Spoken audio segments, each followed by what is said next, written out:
Save this video if you want to experience Universal Studios Singapore Fun Rides. Hi kay gala, na-miss nyo ako? Part 5 na tayo sa ating Fun Rides activities here in Universal Studios Singapore. Gusto mo yon? Oo, self, charis. Bago ang lahat, maraming salamat sa naka-appreciate ng ating mga videos. Lalong-lalo na sa nagbabalak pumunta ng Singapore o di kaya'y parang nasa Singapore na rin sila dahil sa ating mga contents. Oh, wala nang maraming daldal ha. Next ride natin ay ang Rapids Adventure ng Jurassic Park. Ang dami o ang haba din ng pila dito, mga kahigala. Not until masubukan mo na. Wet and wild talaga ang ride na ito. Yes, it's wet dahil mababasa talaga kayo. Literal, it's like meeting all the dinosaurs in Jurassic Park. Very classic, especially those who love all the Jurassic movies, but with a twist dahil nasa rapids kayo. For me, it's 10 out of 10, but just bring extra clothes in case mababasa kayo. Sa amin,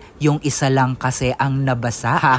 Pero I highly recommend this ride here in USS. Would you like to ride this epic attraction? Hanggang sa susunod na fun ride here in Universal Studios. Ingat!